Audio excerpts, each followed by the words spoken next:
Coming up on today's episode of Full Sail Live, reaction from the Denver Broncos Week 2 win over the Jacksonville Jaguars, and what can we expect from the Broncos going forward.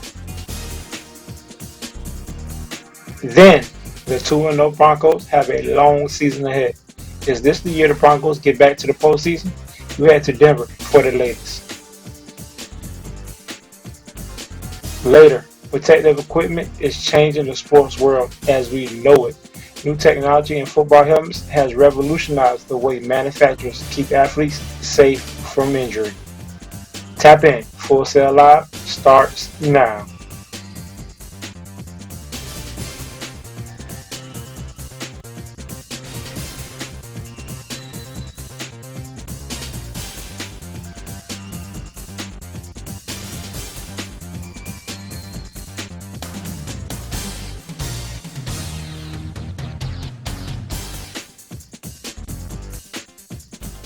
What's up, sports fans? Welcome to Full Sail Live. I'm Travis Rose, outside the TIAA Bank Field, where the Denver Broncos just defeated the number 1 pick in the NFL draft, Trevor Lawrence, and the Jacksonville Jaguars. Teddy Bridgewater continues to impress me, throwing 26 out of 34 for 328 yards and 2 touchdowns. Bridgewater has been able to stay posed, calm, and control the tempo of the offense. Teddy Bridgewater is the perfect game manager for this offense. He takes care of the ball and gets it into the hands of his playmakers. While the Denver Broncos defense finished the job on the defensive side of the ball, led by veteran linebacker Von Miller rushing the quarterback off the edge and elite cornerbacks in the backfield like Kareem Jackson and rookie Patrick Surtain Jr. coming up big with interceptions in the second half, those critical turnovers would seal the game for the Broncos, while the Broncos ran the remaining time off the clock, final 23-13. Head coach Vic Fangio had this to say after the win on the road. He keeps game managing with victories. We'll all love it, And he's just a damn good quarterback. And at this point, we're 2-0. We've been successful, and he's had a big role in it. The days of winning without your quarterback playing a big role, unless you're just so dominating on defense in the kicking game, those years are going to be far and few between. The Denver Broncos are 2-0, headed back home to face the New York Jets in Week 3. The Jets are 0-2 behind rookie quarterback Zach Wilson. Traveling to Denver is never easy, as the high altitude always causes difficulty for opponents. The Jets are a double-digit 11-point underdogs heading into this matchup, so I'm expecting the Denver Broncos to improve to 3-0. Still to come on Full Sail Live, the Denver Broncos are undefeated entering this Week 3 matchup against the New York Jets. Zach Kellerman has the latest on their season so far. And later, protective equipment is changing the sports world as we know it. We discuss how helmet manufacturers are leveraging technology in today's sports world. Don't go anywhere. We're right back after this.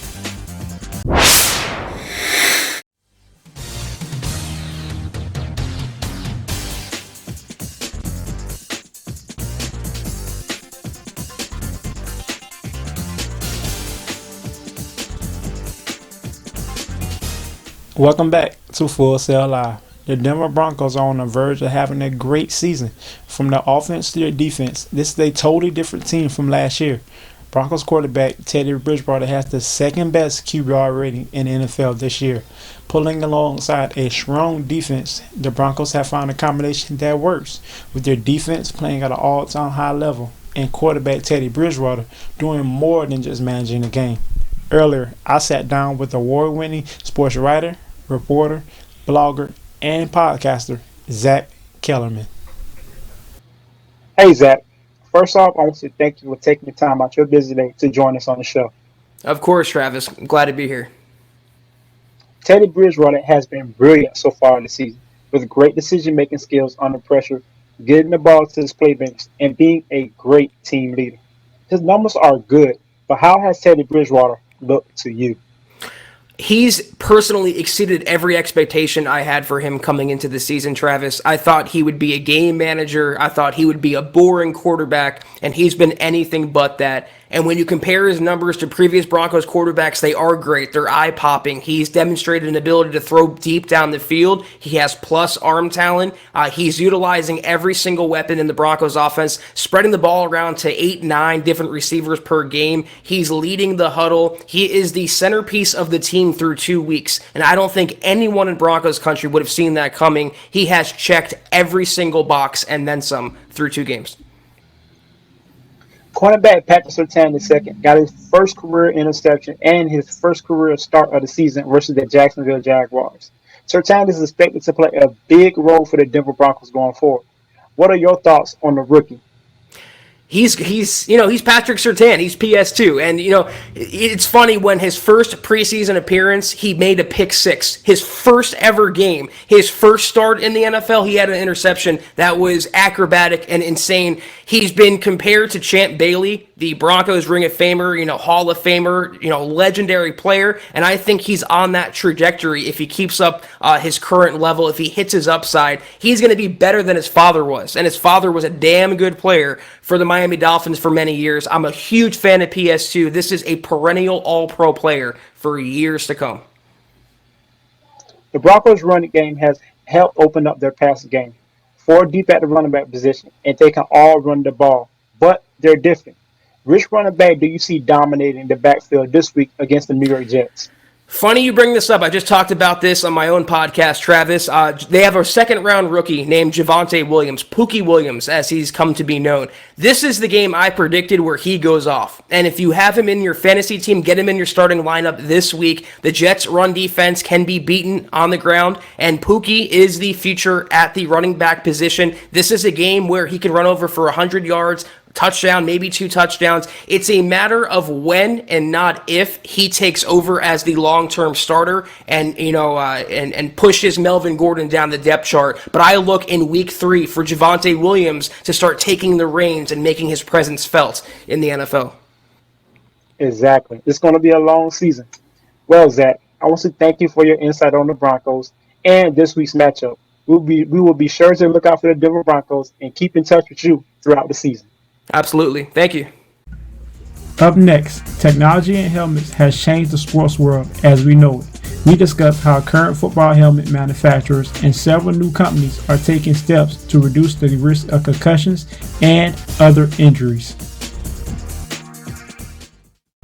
Helmet manufacturers are leveraging years of impact data and combining them with technologically advanced materials to produce safer and more comfortable helmets.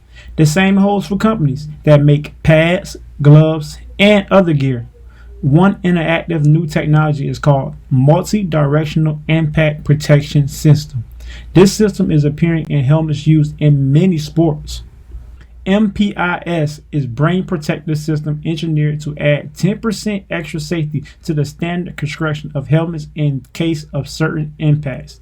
The MPIPS brain protection system is attached inside the helmet between the comfortable padding and the EPS. There are 3 main components to a MIPS-equipped helmet: the interior foam liner, the low-friction liner, and an elastomeric attachment system between them. In a crash, the MIPS system allows the helmet to rotate independently around your head, redirecting impact energy, which can provide more protection in certain impacts. These advancements provide players with the gear they need and to stay safe, without compromising their ability to play at their top performance peak. That is a wrap for this week's episode. Join us next time as we review Week 4 of the NFL season and a new sports technology segment that is evolving the sports world.